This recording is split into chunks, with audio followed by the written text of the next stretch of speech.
Hello，大家好，我係 Carrie 啊，溫哥華嘅地產經紀。咁咧，今年咧已經踏入咗2026年啦。咁我哋都好開心咧喺 channel 上面咧上第一條2026年1月1號嘅分享影片啦。咁首先祝大家2026年咧就開開心心啦，大家各位最緊要係身體健康，所有嘢都係順利啦。咁2025嘅所有嘢，無論開心唔開心、順利唔順利咧，都過咗去啦。咁我哋祝願咧有更加好嘅2026。咁我哋今次呢條片咧，首先咧我哋而家咧就唔係溫哥華嘅，我哋咧去咗三亞去跨年度假，睇下海景咁樣啦，陣間同大家睇下風景咁樣啦。咁我哋今次咧會喺2個禮拜後1月17號星期六嚟嘅，咁咧依然咧就會係承續我哋每一年嘅傳統啊，就會喺香港咧度同大家有一個有關於溫哥華樓市嘅地產分享會。咁今次嘅活動咧依然咧會喺 Hyatt 啦，即係香港嗰個 Hyatt 嗰個 Hyatt Regency 尖沙咀嗰間酒店舉行啦。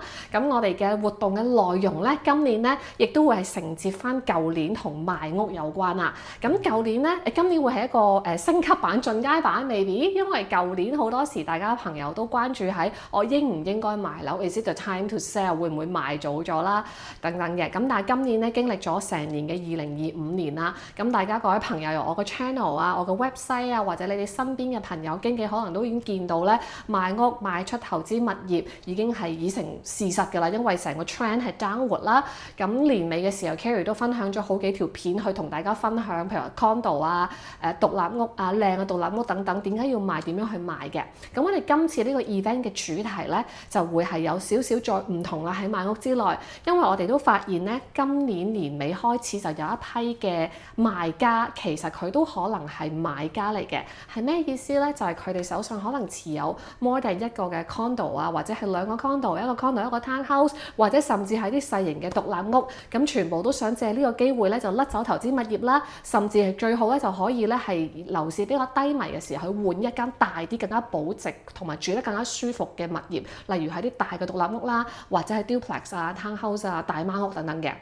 咁我哋而家咧年尾咧，其實咧雖然呢幾排我哋冇上啲程啦，因為同叫啲業主而家唔好上住啦，全部都要中2月嘅時候上啦。咁我哋都準備緊好幾間咧獨立屋啊、townhouse 啊、duplex 嗰啲去賣嘅。咁佢從中發現咧，佢哋同賣 condo 咧有好大嘅分別。咁所以今次嘅分享會咧，都希望可以幫到呢一類嘅朋友嘅。我哋分享會主要會有2個主題啦，喺1月17號嘅時候，第一個就係啱啱 Carrie 同大家分享嘅，就係如果你手持住多過一個物業，甚至你係獨立屋啊、townhouse 呢啲唔係淨係得一個平面2間房嘅，有幾層啦，可能係好舊要裝修啦，或者甚至可能係講緊你有埋花園啊，有好多嘢要打理嗰類物業，應該點樣賣法啦？幾時賣係最好啦？我哋可以幫你做啲咩準備工作？有啲咩可以建議？呢個第一類啦。咁第二類，因為始終呢個分享會咧喺香港舉行嘅，我哋都希望可以益翻喺香港嘅朋友，就係會講多少少內容，就係如果你個人本身主要喺香港，你需唔需要翻溫哥華去處理呢啲嘢？點樣可以搖佢去賣屋，而又唔會對你嘅生活造成太大嘅滋擾啦？我哋嘅團隊可以點樣幫到你啦？咁呢啲嘅細節位都可以討論啦。咁所以希望呢2個 topic 咧可以幫到喺香港嘅業主朋友啦。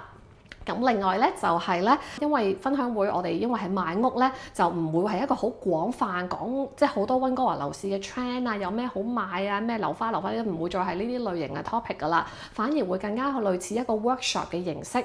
Carrie 咧會準備好一啲嘅內容，咁但係更加希望嘅係可以係幫到真係嚟呢一個分享會嘅朋友，而佢真係手上邊係有物業要諗緊要賣或者點樣賣嘅，咁可以多啲 Q&A 嘅 session 係可以真真正正可以幫到你哋嘅朋友咧。各位嚟嘅朋友，因為你哋 take 到呢個時間去嚟參加分享會，我都好感謝嘅。咁所以咧就請大家，如果你有興趣參加分享會嘅話咧，可以上翻我嘅網頁 carriequay.com 嗰個主頁，你就會見到一個 event 嗰個 link 入去嘅，或者你直接入去 carriequay.com/events 啦，咁就可以報名。咁需要填一張嘅表格咧，裡面咧就請你講俾我聽你個物業你想賣嘅係乜嘢。咁我哋收集咗呢啲資料之後咧，我哋可以更加精準咁樣去 tweak 一 tweak 呢一個會議裡面主要嘅內容，除咗比較廣泛嘅賣樓流程呢啲比較大家都可能容易啲知道嘅嘢之外咧，如果大部分嚟嘅朋友係某一個 area 多嘅，咁我哋都會講多啲嗰個嘅內容啦，亦都可以做定多啲準備功夫，最終都係希望可以令到呢個分享會咧係幫到各位嚟到嘅朋友啦。咁大概就係咁樣啦。咁今次嘅內容比較短啊，我哋主要嘅目標就係同大家講一講我哋有呢個分享會啦。多謝大家嚟參加啦。咁我哋咧正經話題、工作話題講完啦，又同大家分享下先。我身邊都好多朋友啊，嚟咗溫哥華呢邊度假啦，咁啱咧我就唔喺呢邊啦，咁啊要翻去再同佢 catch up 啦。咁有好多朋友嚟咗香港啊、亞洲啊、國內啊嗰啲地方玩嘅喎。咁我哋今次咧就揀咗咧三亞嚟做跨年，其實係一個好 random、好快突然之間諗嘅 idea 嚟嘅。咁試完咧就係 Carrie 嘅。想跑馬咩？又唔係嗱，跑埋其中一樣試完咧 ，Carrie 咧唔知因為流年不利，我哋呢個家族咧，咁咧媽咪咧計呢個 Carrie 由8月份有甲狀腺癌之後咧，媽咪咧都係有嘅，但係佢就細粒好多，咁所以咧揾咗梁教授咧，佢就淨係需要消融就 OK 啦，唔使好似 Carrie 咁樣食一刀啦。咁但係你消融嗰個技術，因為都係 kind of 係打啲好高溫嘅針落去，唔知點整死嗰個甲狀腺嗰個細胞。咁所以咧，佢都媽咪呢個喉嚨嘅位都係受咗傷嘅，咁所以咧佢要休養啦。咁喺香港休養一排先翻加拿大。咁啊咁啱有聖誕喎，咁啊不如去揾個地方 hea 下咁樣啦。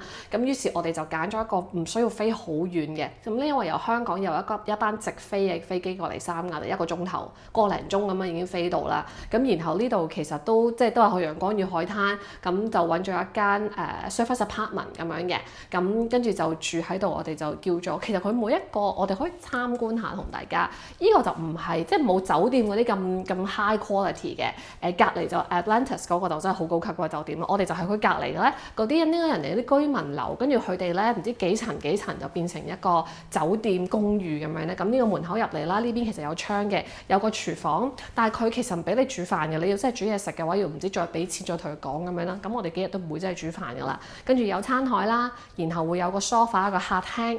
咁呢度咧亦都有個大嘅 sliding door， 咁出到去咧就已經咧係全海景噶啦。咁喺單位度咧，你唔着衫都得㗎啦，基本上冇人會見到你嘅。咁亦都有個露台，咁然後有個洗衣機啦。呢個 Carrie 最愛，因為成日都洗衫，由朝洗到晚我哋咩都洗啦。咁跟住呢邊就有個海景，咁喺下邊咧就見到有好多咧嗰啲叫做villa 有個泳池嘅，本身都想 book 嘅，後尾唔知點解諗下冇 book到，其實都有啲後悔。我係一定翻一間定唔知點咧，因為未嚟過唔知道啦。跟住前面係海灘啦，但可惜呢度啲海灘咧唔係話你隨便可以落水嘅喎。機仔想去玩 pump 咧都要咧再搭車去另一個地方遠啲嘅地方先可以落水。呢個就係嗰個亞特蘭提斯嘅酒店咧，下邊有個水族館啦，我哋都去睇咗嘅。咁呢一個係一個 2 bedroom 嘅 condo 啦，咁佢個方向咧係向東嘅，所以朝早啲陽光好靚嘅入到嚟。睇日出嘅可以，咁其實三亞個海我都發現都幾靚嘅啲水質，比起我哋又之前去 Cancun 啊係嘛，都好似 OK 喎，差唔多幾靚嗰啲水。跟住佢有個浴缸喺度浸浴嘅，本身我都好興奮嘅，但係好似睇落好似好多年冇人用過咁樣，同埋啲油漆咧，你睇下啲 finishing 唔係咁好啊，所以後尾就冇喺度冇喺度浸浴啦。咁咧佢咧有2間房啦，咁一間房咧就係面向翻東，即係向翻海景，都係有 sliding door出露台嘅。咁呢啲衣櫃，但我哋 end up 都冇用嘅。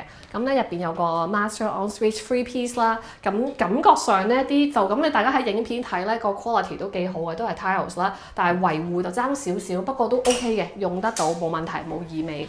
咁好啦，呢個咧就係主人房啦。跟住主人房咧出嚟就係翻客廳，咁然後咧呢邊咧就其實佢係2房2廁啊嘛，然後去到呢個走廊位咧仲有個 second bathroom 啦，同埋咧呢度咧仲有個 second bedroom 嘅。咁其實我哋今次咧都係同媽咪爹哋一齊嚟嘅，咁但係本身咧就諗咗好耐，唔要其一間就夠啦。咁但係因為佢第2間房嘅景觀咧，佢係向翻後邊嘅，向西邊，同埋望翻走廊 lift 位，好似坐監咁。咁所以咧我諗下咧就 book 多間，因為佢個價錢唔係好貴。我哋 book 得算係已經係跨年咁樣啦，基本上係聖誕後27、8號到嘅，跟住之後1號，我哋今日1月1號就飛翻去香港咁樣啦。咁500零蚊人仔一個2房，咁見呢個咁嘅價錢就不如就爽手啲 book 多間啊！媽佢哋間就喺樓下，咁啊大家自由啲，同埋唔使有人瞓嗰間坐間房啊嘛。咁而且我同機仔有2個廁所用啦，咁我都覺得 OK 嘅。當然啦，我會覺得入邊嘅內裝啊，嗰啲嘢就肯定比唔上話你5星級酒店係咁靚咯。不過佢自助就好大，好舒適，亦都有洗衣機，隨時可以洗衫啦，唔使酒店洗衫都有嘅。不過有啲時候你俾咗套衫佢，唔知幾時洗翻嚟，咁聽日先洗翻嚟，你唔可以一日咁樣無限洗啊嘛。咁 anyway 大概就係咁樣啦。咁我哋今日嘅分享咧就到呢度啦。咁就香港見，多謝大家，拜拜。好。